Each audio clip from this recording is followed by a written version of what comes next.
Assalamualaikum warahmatullahi wabarakatuh. Selamat siang teman-teman dan Bapak dosen Ustadz Muhsin selaku pengampu mata kuliah Hikmah Tasik. Perkenankan dalam pertemuan kali ini kami kelompok pertama akan menyampaikan tugas yang diamanahkan kepada kelompok kami. Oke. Perkenalkan kelompok kami yaitu yang pertama Muhammad Farul Fanani, ini saya sendiri, yang kedua Iqbal Asmirol, dan yang ketiga Muhammad Ahsan Tunzoni.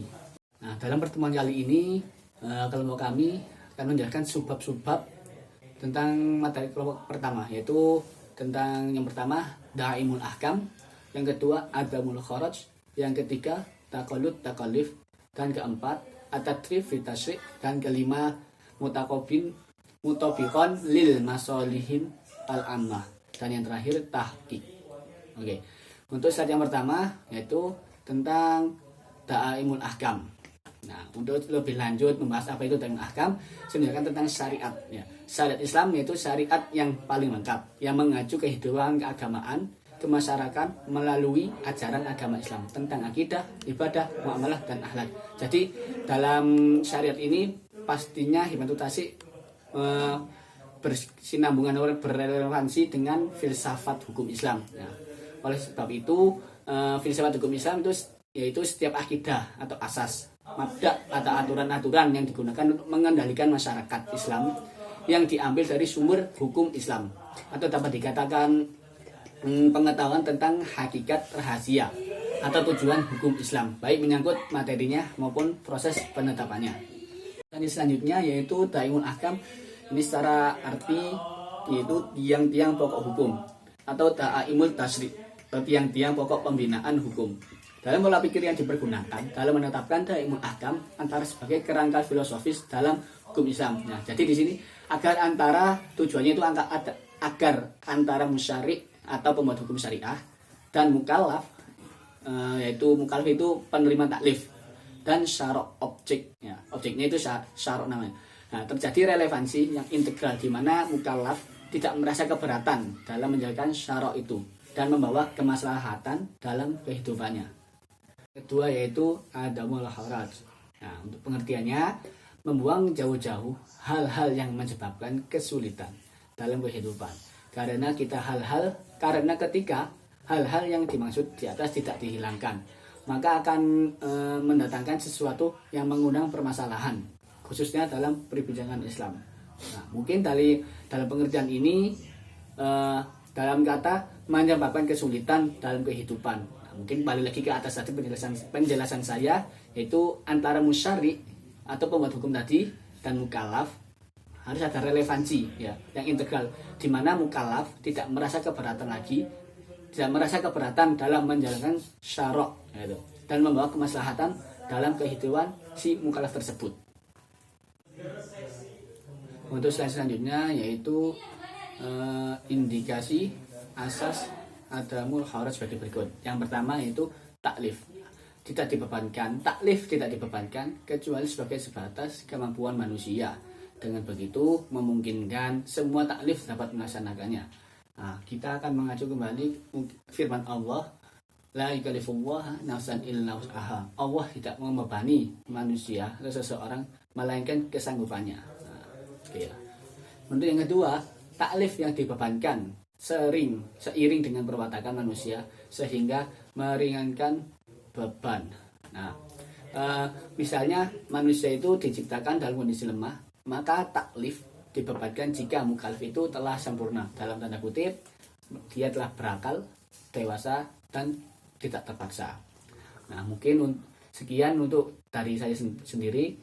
Untuk selanjutnya atau subbab selanjutnya akan dijelaskan oleh saudara Iqbal Asmirol.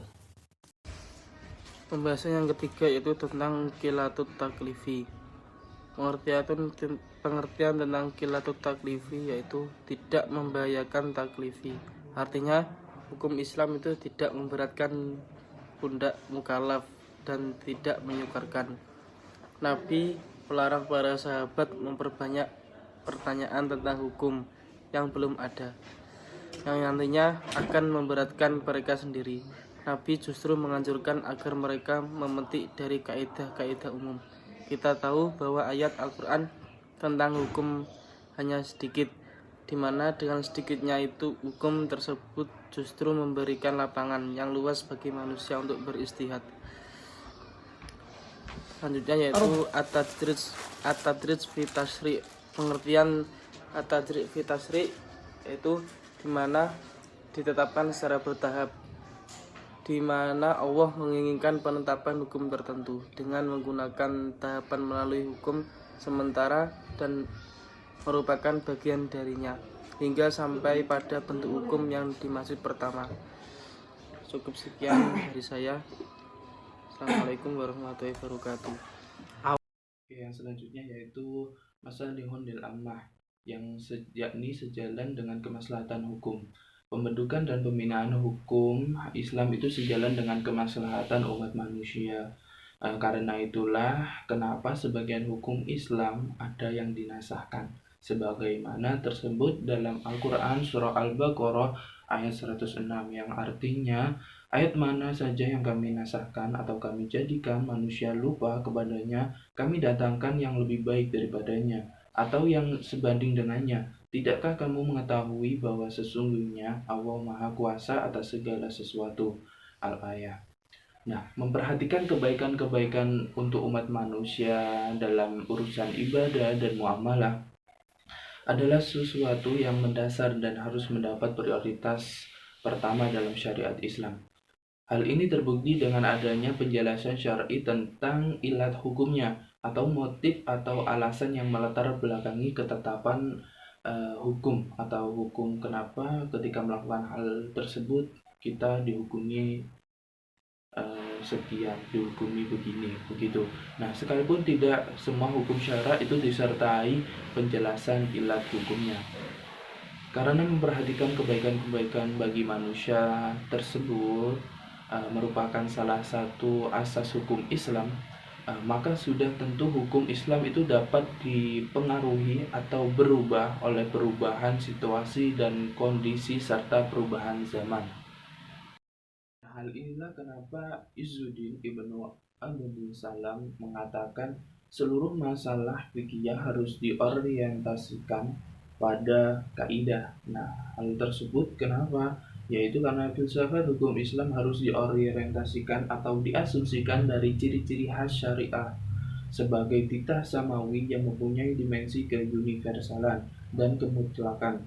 Sebab ia tercipta dari zat maha mutlak, di mana syariat Islam harus bisa menjadi sebuah jembatan yang mengantarkan pada kemaslahatan umat manusia.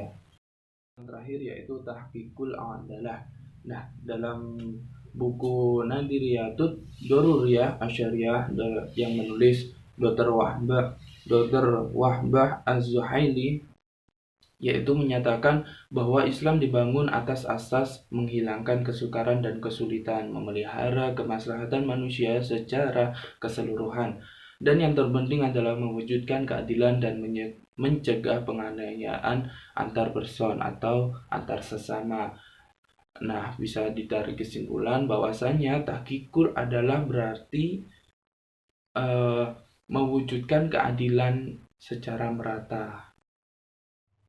Oke, yang selanjutnya yaitu 3 kriteria keadilan. Nah, Muhammad Abu Syahro dalam bukunya Al-Mujtama Al-Insani fi Dinil Islam menyatakan ada 3 kriteria keadilan. Yang pertama yaitu keadilan hukum, yang kedua keadilan sosial, dan yang ketiga keadilan pemerintahan. Nah, yang pertama keadilan hukum, yaitu sistem hukum yang berlaku harus seragam untuk seluruh warga negara tanpa adanya diskriminasi. Yang kedua yaitu keadilan sosial, memberi kesempatan yang sama untuk bekerja menurut kemampuan dan keahlian yang dimiliki. Jika ia masih lemah maka perlu diperbantu.